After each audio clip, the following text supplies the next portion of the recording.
रोशनी का कारवां। This podcast is brought to you by Score Foundation.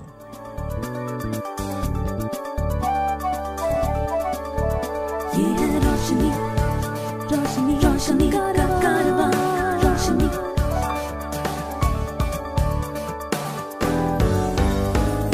Eyeway, ये है रोशनी का कारवां।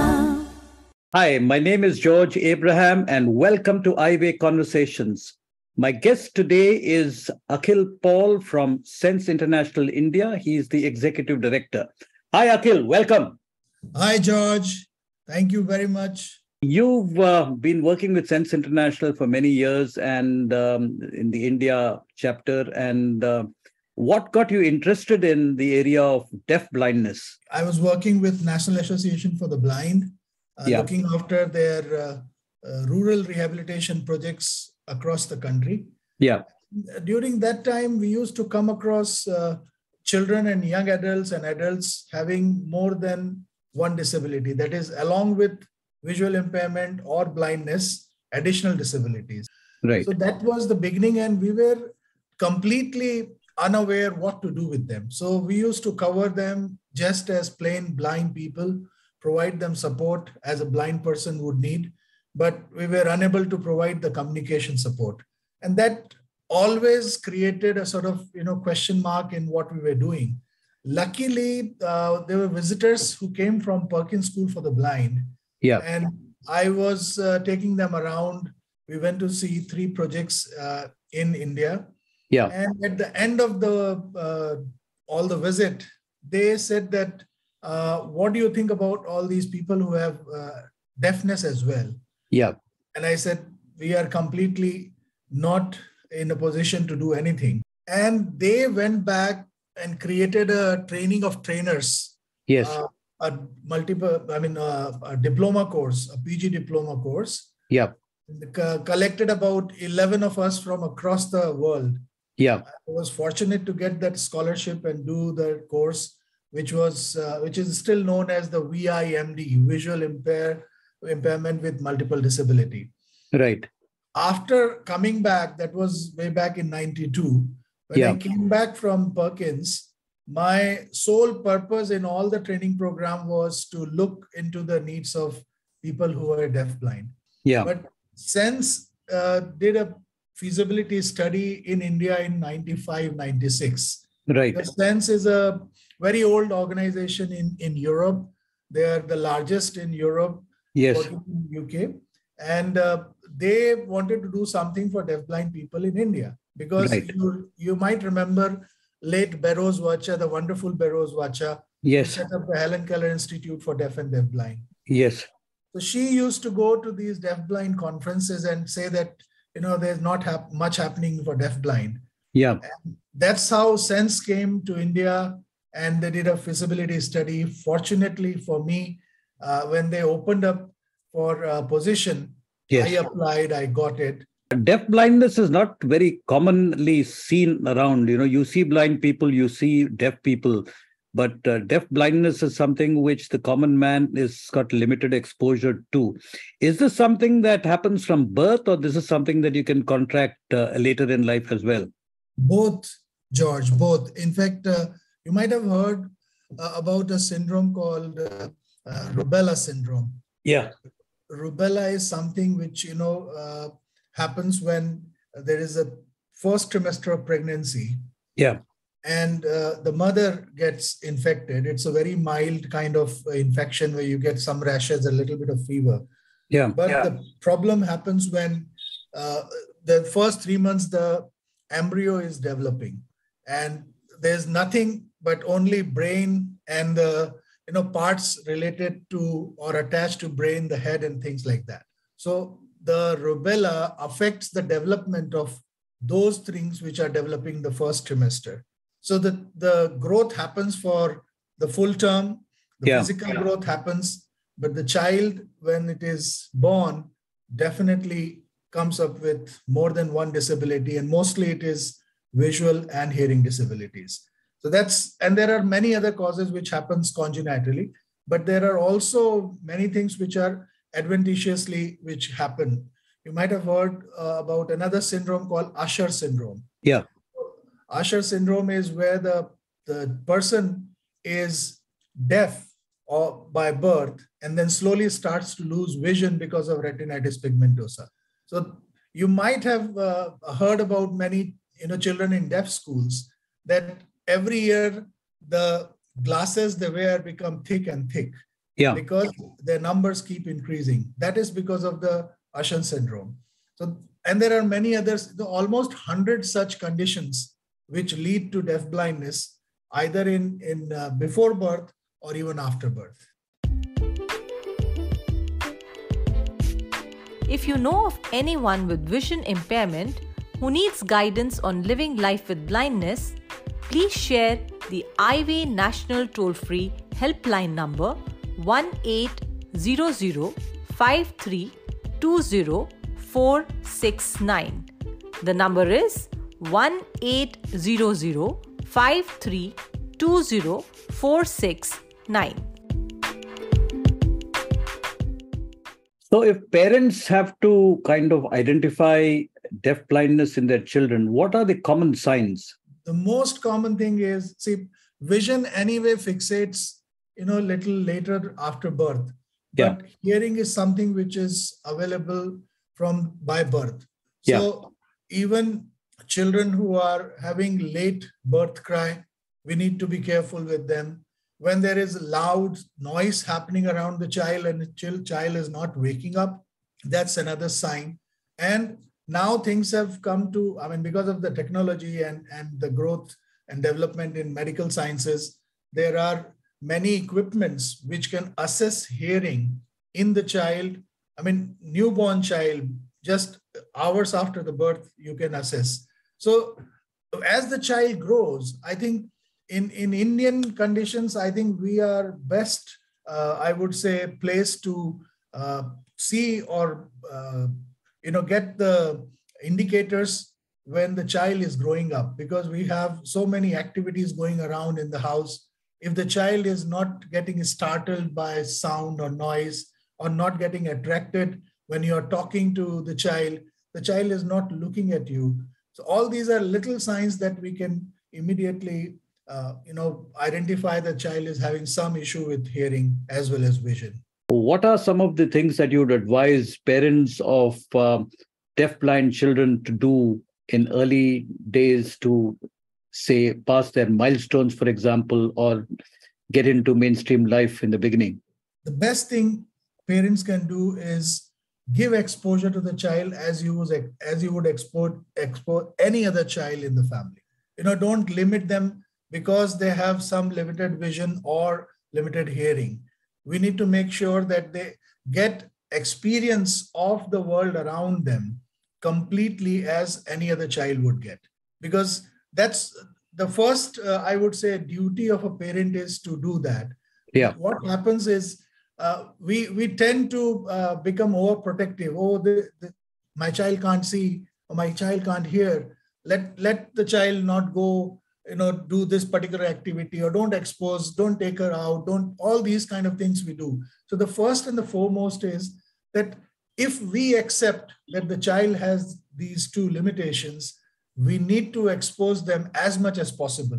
And we need to look at places, take them to all the places where we would take our other children, so that their understanding the world increases. And something which is very common, our Indian society is quite, I would say, physical and verbal in talking. We use a lot of gestures, a lot of hand movements, head movements, body language. I think we need to continue to do that with our children with deafblindness, because that's where the total communication comes in. So these, very small things which we tend to, sort of ignore. Oh, he can't hear, so always talk, and just sign or gesture. No, use words also. They might have some hearing which we have not been able to, assess. They might have a higher degree of loss, but a lower decibel, the child can hear. So we need to use all that is available to us. So, the best thing would be, the most ideal thing would be that we have some early identification centers, like a state like Kerala. They've invested a lot in early identification and early intervention. I just hope that that becomes a reality in our rural PHCs and district hospitals as well. It's common sense, in a manner of speaking, that seeing and hearing are probably the most effective ways of gaining exposure to what happens around us. So you've spoken a little bit about this in your previous answer, but are there anything specific that parents and family needs to keep in mind to make sure, given the vision and hearing deficiencies, to ensure that information is being grasped and assimilated? See, the world for a deafblind child is actually limited to her fingertips. Whatever the child could touch, that's the world for her. For us, it is, the faintest noise we can hear, we know that the world is still there. Or the slightest, a building or a tree we can see, we know that the world is there. But for them, touch is the most important thing. So when I said total communication, it includes gestures, verbal language, sign language, physical touch, and everything that is possible within the reach of the child. Because I think almost 94% of our learning is through our vision and hearing. What are the kind of schools that deafblind children go to? What's the kind of education they get? What are the kind of learning tools that are made available? And what is the level and extent to which, say, a deafblind child could be educated? I'll answer the last point you asked first. There is no limit. There are, recently this last academic session which started, there's one deafblind boy from Nasik who got admission in IIT Nagpur. So there is no limit to that. When it comes to kind of education available, it depends on the child's residual abilities. If the child has some vision, we need to utilize as much as possible, or some hearing, we need to utilize that as well. Fortunately, it's a blessing that not all deafblind people are totally deaf and totally blind. Right. Their number is quite small, and that is one reason that most of the deafblind children do very well in inclusive setups, and there are some who are, I would say, not very highly functional because of their conditions. They do quite well in a special school. So when I say special school, these are schools set up mainly either for the deaf or for the blind, where a deafblind unit sets in very well, because the communication is a major key for these children. So for giving them, starting education is all through touch to begin with, and they have a calendar box system. So like we have a period where, first period is a prayer, second period is probably physical education, third period is language, fourth period is mathematics, and this and that. All those kind of things we have, and we carry books like that. For a deafblind child, it is physical. So there are calendar boxes, and the teacher starts with picking up a object which indicates that particular period. For prayer, there might be a mat, because all of them will sit together in the mat. For a time when they are going for music, there will be a small musical instrument or something. If there's a physical education, there might be a small piece of towel. Or for mathematics, all the objects which are used, they're in the calendar box, and the child with the teacher proactively picks up, and the teacher explains what it is, and the child also slowly gets to understand that when I pick up a musical instrument, it is time for music. So this is once they finish that activity, they put the object back into the box so that it indicates finished. So this is a simple routine that they follow to begin with, till they are at a stage where they can understand how days of the week work, how months work, seasons work. So all starts with a very simple kind of calendar system. So, Akhil, is the pace of learning slower than, say, the regular average child? In the beginning, yes, because they need to cope with the language gap. So in the beginning, it is quite slow. But once they pick up, once they understand that every object which is around them has a name and a purpose, every person who is with them has a name and a role in her life, then they pick up very fast and things go very fast. Then there is no end. I mean, you cannot compare a deafblind child's education after, say, initial two years with any other child, because then the learning is very fast. So foundation is very, very important. And that's where the maximum time takes place. Even now, when we are working with Samagra Shiksha Abhiyan, what we are doing is the children who are at home, most of the Samagra Shiksha missions have started giving services to these children at home. But what we are trying to tell them, that don't make them homebound. It should be home-based education, preparing them to come to school. So we need to bring in all the elements of school education at home, so the child learns and comes to the school, does not remain only in the home. And that's the reason we also did a lot of work on curriculum adaptation and training teachers how to adapt the regular curriculum for a child with deafblindness in the classroom. Would it be okay for me to ask you to name some of the prominent established centers in India where deafblind children can be sent? We have almost in 24 states we are working. Up till now, we have worked with almost 60 partners. So we've got 4 very strong regional learning centers. In the western part, we have Blind People Association, which is doing a lot of work in center-based work and also community-based settings. Then we have Spaston in Tamil Nadu, in Chennai for southern region. Then we have Akanksha in Chhattisgarh, which is doing the eastern part. And we'd also have National Association for the Blind Delhi, looking onto the northern part. These are the regional learning centers.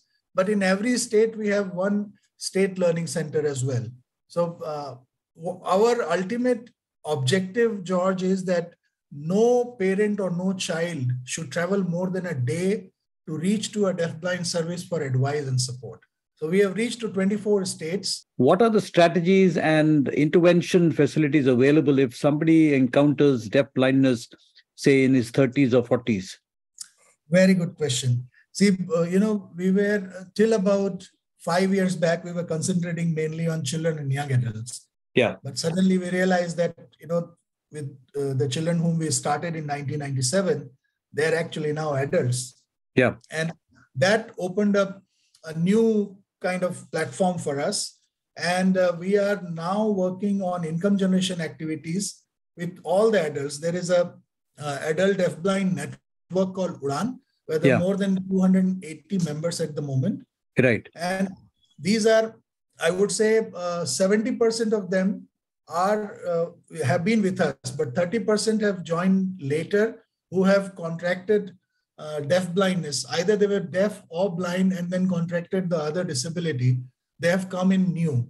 And it was quite difficult for our team members, our field workers and educators to actually train them, because they were so dependent on one disability that was there with them. To accept the other one was very difficult for them. And we need to work on many new strategies. In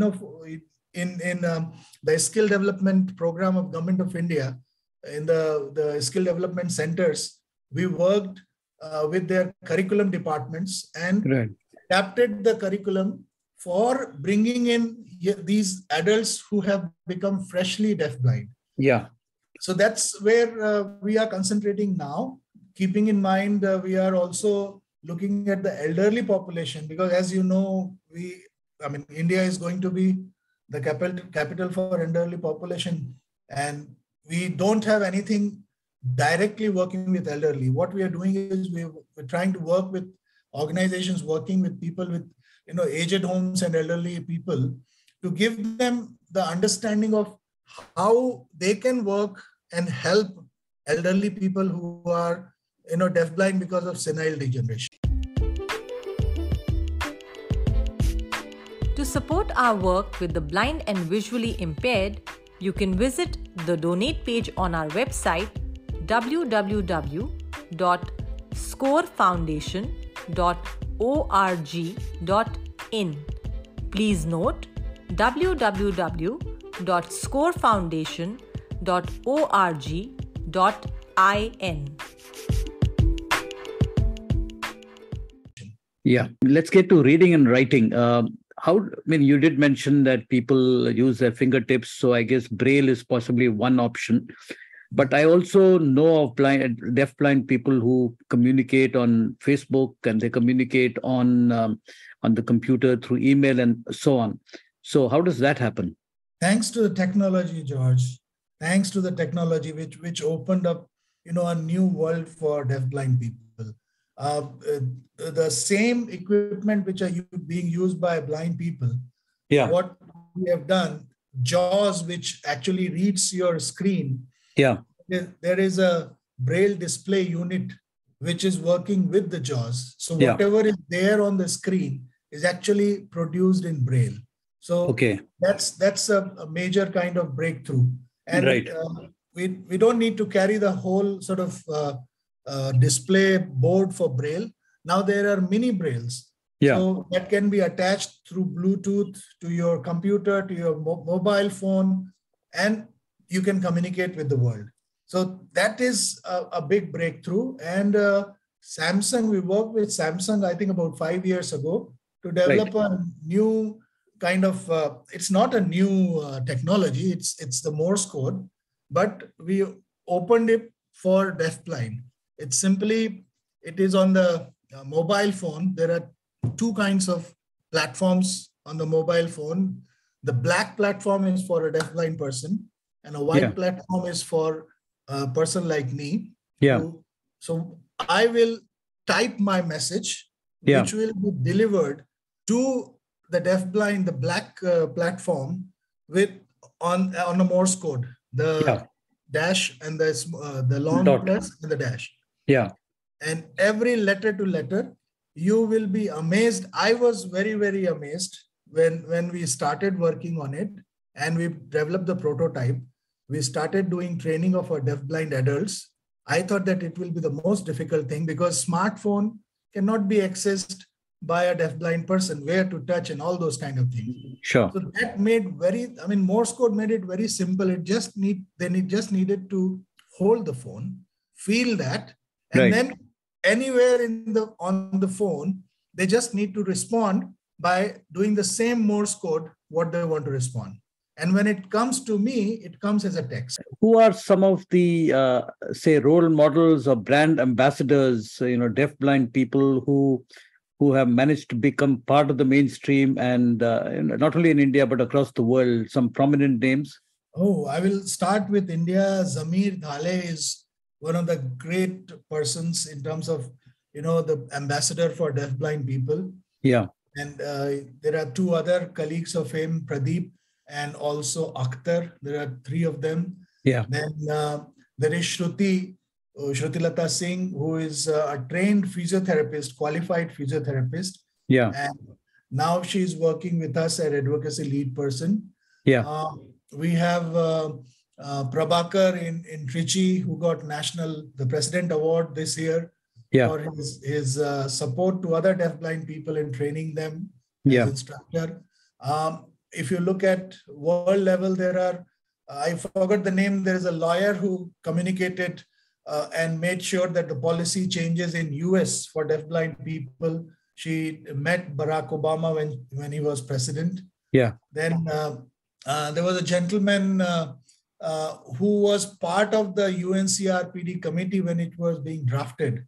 Yeah. And he made sure that deafblindness is included in the UNCRPD. There is Alice in Calcutta, who is a great, she makes great cakes. She's a very good artist. She dances.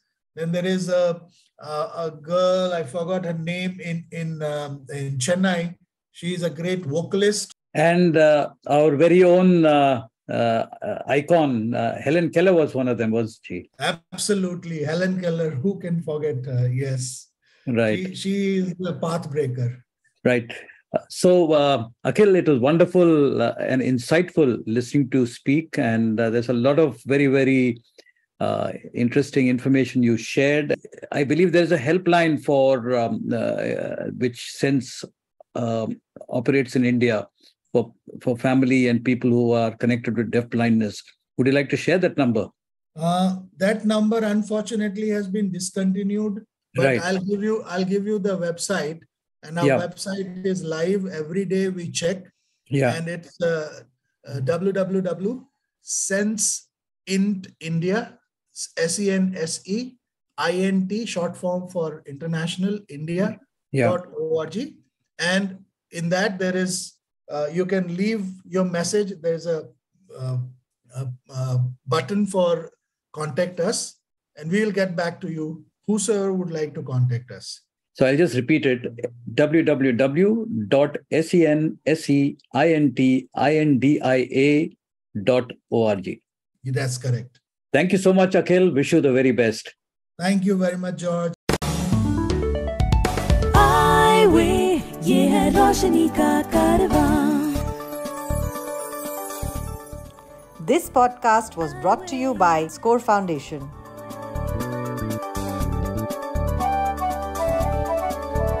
ये है रोशनी, रोशनी, रोशनी का